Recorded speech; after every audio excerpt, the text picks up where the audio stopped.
ஓம் சாந்தி. 8/4/2026 புதன்கிழமை. வாணி தரும் வசந்தம்.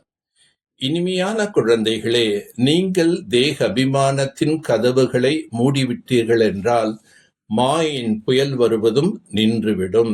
எந்த குழந்தைகளுக்கு விஷாலமான புத்தி உள்ளதோ அவர்களின் அடையாளம் என்னவென்றால் அவர்களுக்கு முழு நாளும் சேவைக்கான சிந்தனை ஓடிக்கொண்டே இருக்கும். அவர்களால் சேவை செய்யாமல் இருக்க முடியாது. எப்படி முழு உலகிலும் முற்றுகையிட்டு தேடி கண்டுபிடித்து தூய்மையற்ற ஆத்மாக்களை தூய்மையாக மாற்ற வேண்டும் என்ற எண்ணம் புத்தியில் இருக்கும். அவர்கள் உலகை துக்கதாமத்திலிருந்து சுகதாமத்தின் வாசிகளாக ஆக்கும் சேவை செய்து கொண்டே இருப்பார்கள். அநேகரை தனக்கு சமமாக ஆக்கும் சேவை செய்வார்கள். தேக அபிமானத்தில் வருவதால் தான் மாயின் புயல் வருகின்றது. ஆத்ம அபிமானியாக ஆகும் படிப்பை முழு கல்பத்திலும் இந்த புருஷோத்தம சங்கமயத்தில் பாபா வந்துதான் குழந்தைகளுக்கு கற்பிக்கின்றார். இனிமேலும் இனிமையான ஆன்மீக குழந்தைகள் தெரிந்திருக்கின்றீர்கள். இப்பொழுது நாம் நரகத்தின் கரையை விட்டு விலகி முன்னேற்றத்தில் சென்று கொண்டிருக்கின்றோம். நீங்கள் கலியுகத்திலும் இல்லை, சத்திய யுகத்திலும் இல்லை. நீங்கள் மிக உயர்ந்த சங்கம யுக பிராமணர்கள். சங்கம யுகம் என்பது பிராமணர்களுக்கு மட்டுமே. பிராமணர்கள் மிக உயர்ந்தவர்கள். இதுதான் உங்களுடைய மகிழ்ச்சிக்கான யுகம் ஆகும். மகிழ்ச்சி எந்த விஷயத்தில் இருக்கின்றது? ஸ்வயம் பகவான் நமக்கு படிப்பு கற்பிக்கின்றார். இதில்தான் மகிழ்ச்சி. இனிமையான குழந்தைகளே, இது உங்களுடைய அன்பான குடும்பமாகும். நீங்கள் ஒவ்வொருவரும் மிக அன்பாக இருக்க வேண்டும். பாபா இனிமையானவர், குழந்தைகளும் அப்படி இனிமையாக இருக்க வேண்டும்.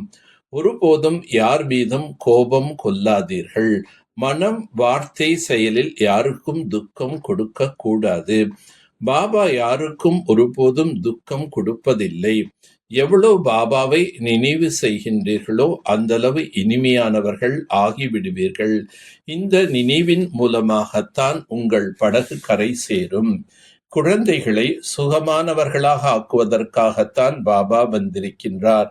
என்னை நினைவு செய்தீர்கள் என்றால் பூதங்கள் விலகிவிடும் என்று பூதங்களை விரட்ட பாபா வழி கூறுகின்றார். அன்பாக நீங்கள் யாரையும் வசப்படுத்த முடியும். அன்பாக புரிய வையுங்கள். அன்பு என்பது மிகவும் இனிமையான பொருள். சிங்கம், யானை போன்ற மிருகங்களை கூட மனிதர்கள் அன்பினால் வசப்படுத்துகிறார்கள். ஆத்மாக்களுக்கு ஒருபொழுதும் துக்கம் தர முடியாது. நான் உங்களுக்கு ராஜபாக்கியத்தை தருவதற்காக வருகிறேன். நான் யார் தலை மீதும் கிரீடம் வைப்பதில்லை. நீங்கள் தான் முயற்சி செய்து ராஜ்ய திலகத்தை அடைய வேண்டும். படிப்பின் மீது மிகுந்த கவனம் செலுத்த வேண்டும். ஒரு பொழுதும் படிப்பை விட்டுவிடக் கூடாது. ஏதாவது காரணத்தினால் கோபித்து கொண்டு படிப்பை விட்டுவிட்டால் பிறகு மிகுந்த நஷ்டம் ஏற்படும். லாப நஷ்டத்தை பார்த்து கொண்டே இருங்கள். எவ்வளவு படிக்கின்றீர்களோ, கற்பிக்கின்றீர்களோ, மேலும் எந்தளவு நடத்தை சீர்திருத்திக் கொள்கிறீர்களோ அவ்வளவு உயர்ந்தவராக ஆக முடியும். நீங்கள் இல்லறத்தில் இருந்து கொண்டே தாமரை மலர் போன்று தூய்மையாக ஆக வேண்டும். இங்கு பழைய உலகம், தேகம், பழைய தேகம், தேக சம்பந்தம் அனைத்தும் பழையது. இந்த அனைத்திலிருந்து புத்தி அகற்றி ஒரு பாபாவிடம் ஈடுபடுத்துங்கள். இறுதி நேரத்தில் ஒரு பாபாவின் நினைவு மட்டும்தான் இருக்க வேண்டும். வேறு ஏதாவது தேகதாரி நினைவு ஏற்பட்டால் இறுதியில் அந்த நினைவுதான் வரும். பிறகு பதவி கீழானதாக ஆகிவிடும். இறுதி நேரத்தில் யார் பாபாவுடைய நினைவில் இருக்கிறார்களோ அவர்களே நரளிந்த நாராயணன் ஆகிறார்கள். பாபாவின் நினைவிருந்தால்தான் சிவாலயம் தூரத்தில் இல்லை. சதா நினைவில் இருந்தால் குழந்தைகளுக்கு அளவற்ற குஷி இருக்கும். இனிமையான குழந்தைகளுக்கு மிக பெரிய பரந்த புத்தி இருக்க வேண்டும். முழு நாளும் சேவைக்கான சிந்தனை ஓடிக்கொண்டே இருக்க வேண்டும். சேவை இல்லாமல் இருக்க முடியாது. வியாபாரம் முதல் தரமானதான். ஆனால் இதற்கு தைரியத்துடன் தாரணை செய்ய வேண்டும். எவ்வளவு முடியுமோ நேரத்தை பயனுள்ளதாக ஆக்குங்கள். தனக்குத்தானே உறுதிமொழி எடுக்கின்றார்கள்.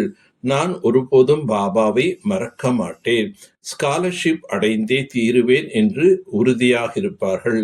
அப்படிப்பட்ட குழந்தைகளுக்கு பாபாவின் உதவியும் கிடைக்கின்றது. எவ்வளவு அன்பாக நினைவு செய்கிறீர்களோ அந்தளவு சிரேஷ்டமாகி விடுவீர்கள்.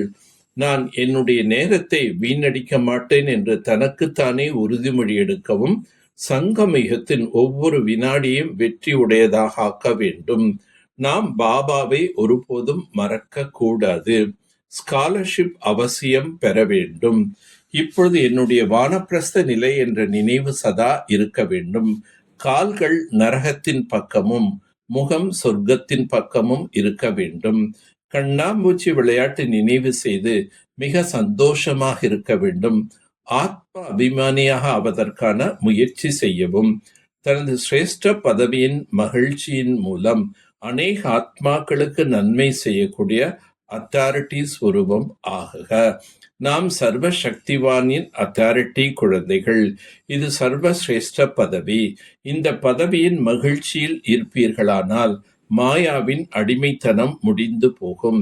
இந்த அத்தாரிட்டி சுரூபம் ஆவதின் மூலம் எந்த ஒரு ஆத்மாவுக்கும் நன்மை செய்ய முடியும். யார் சதா இதே மகிழ்ச்சியில் இருக்கிறார்களோ அவர்கள் சதா காலத்திற்கான ராஜபாக்கியத்தை அடைகிறார்கள். இந்த அத்தாரிட்டியை சதா நிலையாக வைத்திருப்பீர்களானால் உலகம் உங்கள் முன் தலை வணங்கும். நீங்கள் யார் முன்பாகவும் தலை வணங்க மாட்டீர்கள்.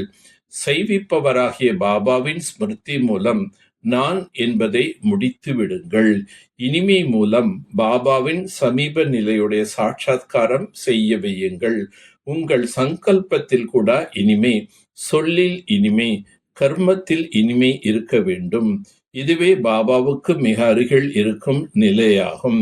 எனவே பாபாவும் தினமும் சொல்கிறார், இனிமையிலும் இனிமையான குழந்தைகளே. மேலும் குழந்தைகளும் பதிலுக்கு சொல்கிறார்கள், இனிமேலும் இனிமையான பாபா. நாள்தோறும் சொல்லும் இந்த இனிமையான சொல் இனிமையானவராகவே ஆக்கிவிடும். நல்லது. ஓம் சாந்தி, ஓம் சாந்தி, ஓம் சாந்தி.